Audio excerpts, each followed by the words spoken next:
And welcome back. So for week 2 of the course, we're going to be focusing on print and digital representation. First of all, in focusing on print and digital representation, we're thinking about those conventions of representation that we've come to associate with print culture. On the one hand, the news, and on the other hand, drawn representation, as in comic strips.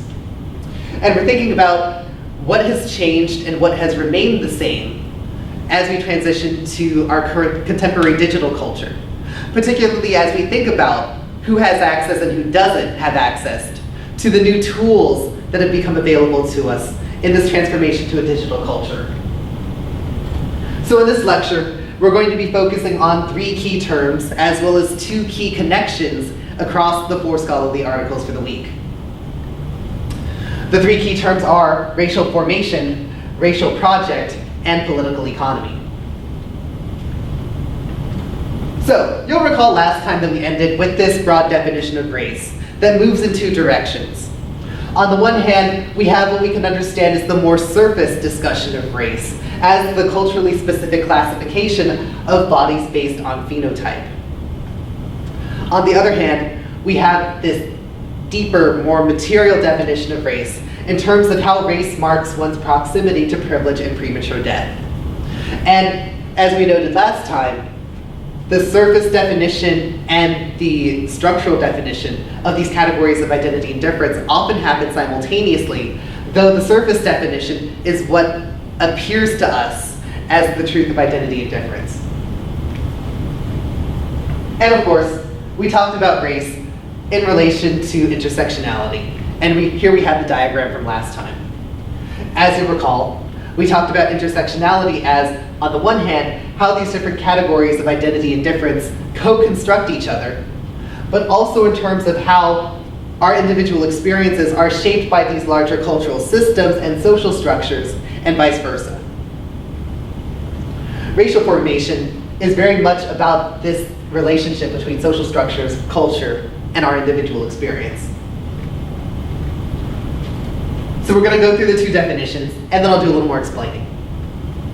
Racial formation refers to how racial categories come to take on meaning in ways that connect human bodies to social structures in everyday life. So if you picture the diagram of intersectionality again, you'll notice that those 3 layers of experience are here occurring in the definition. Social structures, us in everyday life, and the issue of meaning, right? Meaning that's so central to the way that culture works. Also, another way of thinking about racial formation is that racial formations represent an accumulation of racial projects. So, when we talk about racial projects, a racial project is an effort to interpret, represent, and explain racial dynamics to redistribute resources, material or ideological, along particular racial lines. So there are 2 key parts of this definition of racial projects.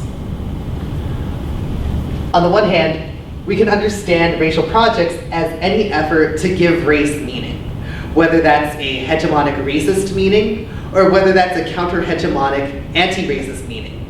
You'll notice that both of those try to either explain or unexplain the way that racial dynamics work. And the reason why this explaining and interpreting and representing matters is because it fundamentally relates to the second part of the definition about resources. And you'll notice that we talk about resources in 2 ways. On the one hand, we're talking about material resources, and on the other hand, we're talking about ideological resources. So when we talk about material resources, we're talking about tangible things. We're talking about, for example, money. We're talking about one's access to goods, products, and services. These are all very material aspects of reality. When we talk about ideological resources, we're talking very much about the more intangible realm of experience. We're talking about those ideas that shape our understanding of the world. So, for example, as we're talking about racial projects, we can think about their material effects as well as their ideological effects, and the way that that collects along particular racial lines, along particular categorical differences between, for example, Asian American, white, African American, and Latina and Latinos. So we return again to the diagram of intersectionality. First of all, to remind you to think intersectionally about what race means, but also to draw our attention to the reason why, for example, representations in pop culture come to matter. The large theme this week focuses on journalism, both print and digital. And you'll notice that each of the 4 scholarly articles spends time addressing how mainstream press representation shapes racial formation, as well as how Asian Americans and Latinas and Latinos respond to that representation, right? So we'd be thinking about racial projects in these 2 different directions. So, taking up this diagram, thinking about the relationship between us, culture, and the social structure, we can make a diagram of racial formation. Racial formation is a constant feedback between, on the one hand, social structure, and on the other hand, culture. Racial projects are these individual efforts that create a singular meaning that we call racial formation. So for example, if you pay attention to what's been going on in the news over the past month, there are many discussions taking place about race, but not just about race, but its material effects. We can understand these in relation to racial formations. Because, for example, if we think about which races are rendered disposable and less valuable than others, we're thinking about not just issues of culture and stigma, but also social structure and how it relates to premature death and devaluation. If we think about issues such as the glass ceiling, that is on the one hand an issue of culture and what people believe, but it also manifests very materially in the social structure in terms of cold hard cash. Or if we think about incarceration rates, there is on the one hand the cultural issue of the meaning that gets placed on certain bodies, but then there's the social structural issue of those material consequences of who gets to live in free society versus who's behind bars, or who's behind bars versus who ends up being executed by the carceral state. These are all key issues as we think about the way that racial projects come to explain these relationships between the social structure and culture. So, the first key connection to be made is to think about the news in quotation marks. And here we're focusing on the articles by Professor Randy Ontiveros, who is a professor with the U.S. Latino Studies program here at the University of Maryland, and the article by Sasha Costanza Chalk. So as we talk about the news in quotation marks, you'll recall this diagram of hegemony. We can think about what we consider to be the news as itself an issue of ideology, right? Randy Ontiveros talks about this in terms of the news net, what we consider to be newsworthy and how we come to make stories that seem credible and news-like. That's very much about issues of ideology. As we think about what we have come to naturalize as being credible and newsworthy, we're thinking very much about our own relationship to ideology, and the fact that we don't question it shows us how deeply ideology has penetrated our own understandings of the world. Costanza Chalk also complicates our understanding of the news by focusing on who gets to report what perspectives for movements for social justice. So while we can think about race in the news in terms of hegemony, we can also think about it in terms of racial formation. So for example, Professor Ontiveros' article focuses on news coverage of the Chicano movement and the way that it both reflected these larger racial dynamics, but the way that the mass media representation of the Chicano movement then fed back into the material impact it had on the lives of Chicanos and Latinos.